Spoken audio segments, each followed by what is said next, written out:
Assalamualaikum warahmatullahi taala wabarakatuh. Tuan-tuan dan puan sekalian, saya hari ini bersiaran dalam kereta sebab di luar itu tukang mesin rumput tak nak beralah, jadi saya kena beralah berada dalam kereta.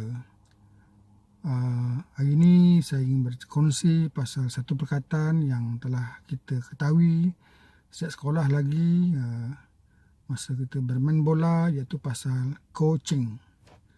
Apa itu coaching? Kita hanya tahu sebelum ini, saya sendirilah. Coaching adalah melibatkan bagaimana seorang jurulatih berusaha untuk meningkatkan, melonjakkan prestasi sukan ahli ataupun ahli sukan yang di bawah tanggungjawabnya ataupun pasukan di bawah pengendaliannya. Tapi sebenarnya coaching bukan pasal sukan. Coaching juga adalah melibatkan pasal life coach, perkara-perkara tentang kekeluargaan, tentang sudah tentulah pasal kesihatan dan fitness, dan pasal perhubungan dengan kawan-kawan, pasal career dan berbagai lagi, termasuk dunia hiburan. Misalnya bagaimana seorang motivasi antarabangsa, Tony Robbins, yang telah mengarang buku yang bertajuk Unlimited Power ataupun buku yang Unleash the Power Within. Bagaimana dia berjaya membawa pemikiran kita bahawa kita ini ada potensi yang tersendiri, cuma bagaimana kita mencungkil ataupun membuka potensi itu supaya dapat diketengahkan. Tuan dan puan sekalian, kejayaan itu disebabkan bukan hanya kepandaian, tapi kejayaan itu sesuatu yang bagaimana mereka terselah dengan sikap dan impiannya. Kenapa orang berjaya? Padahal dia sama dengan kita, tak ada beza pun. Dari fisiologinya, mungkin dari segi ilmu pengetahuannya, latar belakangnya. Tetapi yang mereka berjaya sebab impian, keinginan untuk berjaya. Malah semangat yang diciptanya untuk memacu kejayaan. Akhirnya mereka berfikir berbeza. Sebab keinginan tu menyebabkan mereka mengubah cara berfikir dan mengubah sikapnya bagaimana bertindak. Tuan-tuan dan puan sekalian, apa itu coaching? Coaching saya suka sebut adalah pembimbing lah. Walaupun literasinya bermaksud jurulatih, tapi coaching adalah bagaimana seseorang membimbing kita dalam bidang apa pun. Psikoterapi, bagaimana seorang psikologis ataupun psikoterapi menemu ramah atau bertanya dengan pesakitnya bagi mencungkil permasalahan dan mengesyorkan apakah langkah-langkah yang patut dilakukan oleh pesakitnya, mungkin termasuk ubat-ubat yang perlu diambilnya.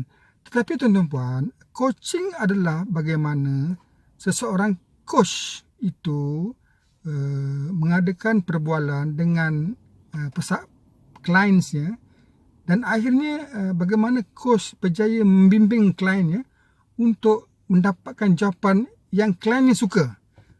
Coach tidak pernah mengarah, mengesyorkan, sebaliknya facilitate kliennya ataupun seseorang untuk mendapat jawapan bagaimana berfikir dan mencipta semangat itu.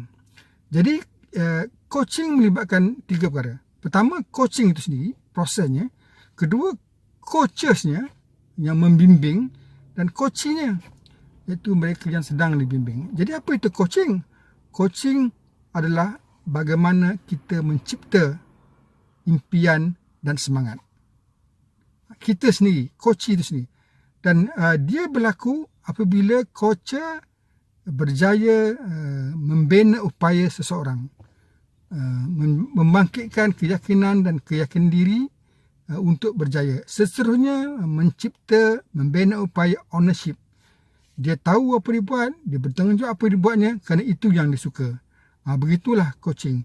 Coaching bukan saja mengarah-ngarah, memperakukan, sebab belum tentu apa yang diarah orang itu suka. Belum tentu apa yang dicadangkan orang itu mau melakukan, sebab mereka ada terikat dengan kepercayaan dan sistem nilai sendiri. Jadi coaching adalah bagaimana kita proses dilakukan untuk menganjak pemikirannya ataupun mengubah paradigm pemikirannya. Sebab mereka ni perlu dibimbing mencari jawapan dan alasan. Bukan kita beri alasan, tapi mereka sendiri akan mencipta kenapa, bagaimana dan apa. Jadi coaching itu adalah sesuatu bimbingan. Bagaimana coach mencari jawapan yang dia suka dan mahu. Dia bukan latihan. Bagaimana seorang pensyarah bercakap, apa yang dia suka, yang dia percaya, belum tentu pelatih mahu mendengarnya. Atau ia bukan seperti mentoring. Bagaimana seorang mentor bercakap tentang pengalamannya. Sebab itu pengalaman dulu, bukan sekarang. Menti mahu sekarang. Keadaan sekarang berdasarkan kekuatan diri sekarang.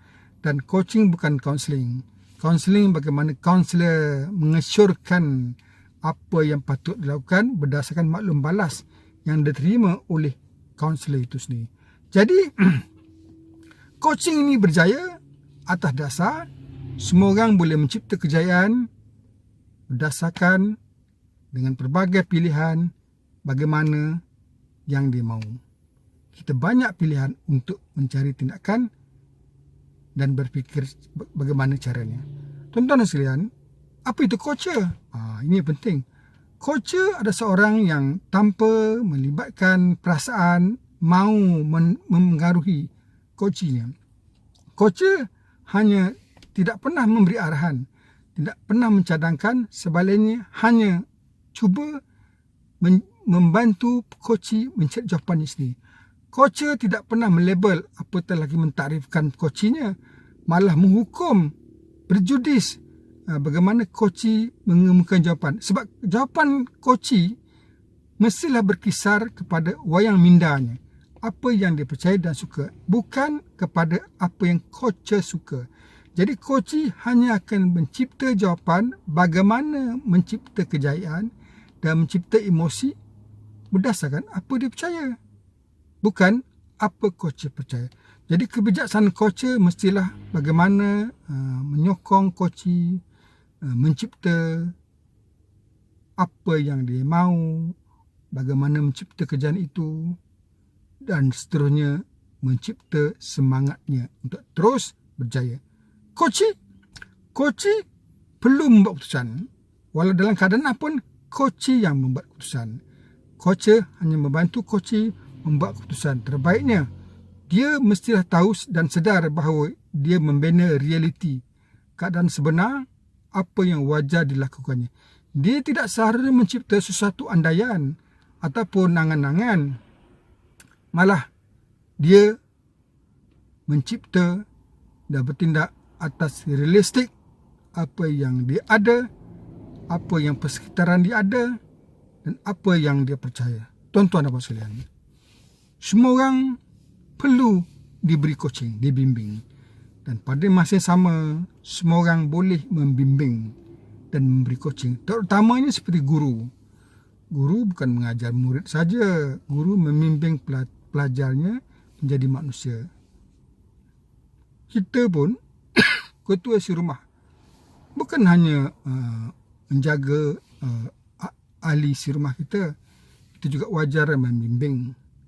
Malah warden asrama bukan hanya memastikan pelajar-pelajar asrama mematuhi undang-undang, tapi sebaliknya membimbing, membantu pelajar mencipta semangat dan emosi, seterusnya mencipta impiannya.